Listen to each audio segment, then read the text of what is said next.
Kai. Oh my God. Kai was her pride and joy, and she went everywhere with her. 19-year-old Mackenzie Catron was a Rogers High School grad and a student at the University of Arkansas. She was goofy, she was fun, she cared about everybody else before herself. That selfless part of Mackenzie's character is something she shared with the first responders who found her dog Kai. It was never a question for the people that were looking and searching through the night, 2 days. We were dedicated. We weren't going to stop till we found that dog, and we were not going to stop till we got her home. And thankfully, she's home. Jonathan Whaley with the Dothan Police Department drove nearly 800 miles Tuesday to reunite Kai with her family. Obviously can't take away their pain, but to give them back part of who she was is unbelievable. Something Mackenzie's sister, Haley Kidd, says she's beyond thankful for. And they are the most amazing people I will ever meet, and the fact that they did this, I've told them thank you so many times, but thank you can't even start to cover it. They are absolutely amazing. My sister was my best friend, and I almost thought it was unreal, and I still can't believe she's gone. I just think she's going to come back. And now, Kidd says she has a little part of her sister back. I felt like part of Mackenzie was coming to me through Kai, and it was the best feeling I've ever had in my life. I'm not one to actually measure everything. And what's old is new again. It's a huge trend. Pre-Prohibition era cocktails are really big right now. Bartending turning into an art of craft cocktails. I'm going to make for you the Suffering Bastard. Rather than a question of shaken or stirred.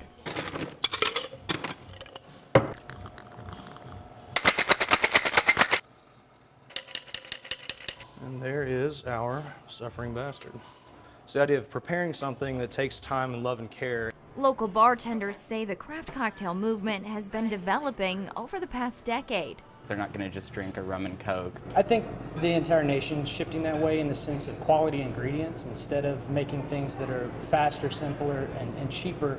And that's how the idea for the first annual Northwest Arkansas Mixology and Cocktail Competition was born. 7 of the top local bartenders mixing up their best concoctions. For the first round of the competition, contestants choose a base of either gin or rum, and then that's when they get creative.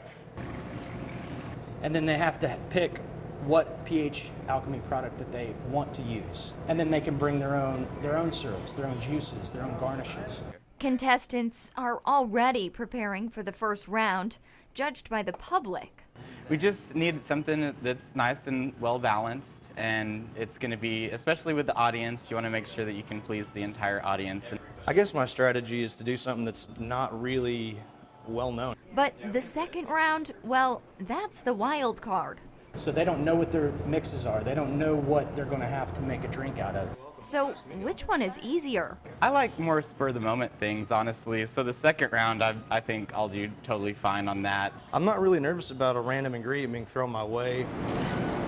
I'm Lauren Conley for KNWA Northwest Arkansas News.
You meet him now and he just seems like a regular, healthy 4.5-year-old. It's a whole bunch of circles. to think about how we felt then versus how we feel now, Yeah. it's like two different worlds. Yeah, we just feel lucky every day. Doctors thought Jimmy's leg pain was from a sprain or a virus. But when he wasn't getting better, his mom and dad, Casey and Joe, headed to Arkansas Children's Hospital. They spent about 3 hours doing x-rays and exams and blood work, and we got in the car to head home, and they called us and said, we need you guys to come on back. And they sat us down and they told us it looked like a leukemia. It's AML, which is acute myeloid leukemia. Studies show AML is the second most common form of leukemia in children.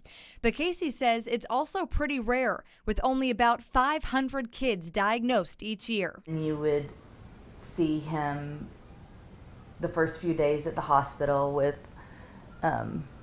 a lot of tubes going in and out of him. You'd see a great big pole connected to a tiny little boy. Despite the scary parts of cancer, his parents say Jimmy actually loves it at the hospital.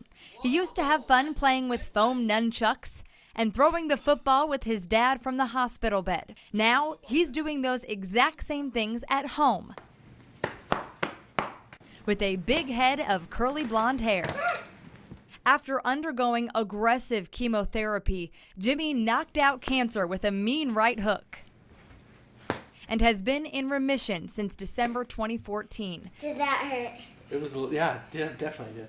Some of his biggest supporters sporting Jimmy's favorite Razorback red. Coach Bielema and Jen have been really, really gracious and checking up on us a lot. They treated Jimmy and us like royalty one day for a game. His days are now filled with 4-year-old activities like playing with his pet turtle. Like being on TV. No! Taking karate. I broke this in karate. And sporting anything Ninja Turtles. Is it upside down? Yeah. Especially Donatello. From nurses and doctors to financial counselors and social workers, Casey and Joe say they receive constant support at Arkansas Children's Hospital and from their community. Knowing that people that you haven't even met want to give a gift to help your child is really amazing, and it's something I'm excited to say thank you to them for. Where hustle's the name of the game. He's just a guy, just a normal guy who's really passionate about making music, and from what I can tell, is very passionate about helping people like me. Barrett Baber, team of Blake. It might be because they're both super tall. Well, people can connect with Barrett for obvious reasons. He literally is like the guy that lives next door. Or because they both have Southern accents. When you open your mouth, it's country. Yeah. You're like me, man. He grew up in Oklahoma, I grew up in Arkansas. But Barrett Baber and Blake Shelton have got a little bromance going on. I call him my bro, man. He's a good dude. As a guy that actually knows the man, I hope everybody gets a chance to meet him one day because he's a really good dude. Two good dudes building a bond since their angel eyes met at the blind audition. What do you say, old Red? Let's do it. I pick Blake. He walked up and gave me a big hug and said, "Where you been hiding?" And I said, "Man, in Arkansas, waiting on you." I try not to get romantically involved with my contestants. Blake might try, Like a rhinestone cowboy. but there's no denying these two cowboys have been making beautiful music side by side. Like a rhinestone cowboy. I don't know anybody that works harder than that guy. We've broken down that wall between like this, celebrity and this non-celebrity that are on the show together. And hopefully this bromance won't be ending anytime soon. That's one of the reasons I think he should win The Voice, because he works so hard at this. So I'm certain that my friendship with Blake is going to continue beyond the show. Barrett Baber and his coach, Blake Shelton, everybody.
lot of people jump off the bandwagon. It's my responsibility as a leader to keep everybody in this organization, in this team, in that locker room together.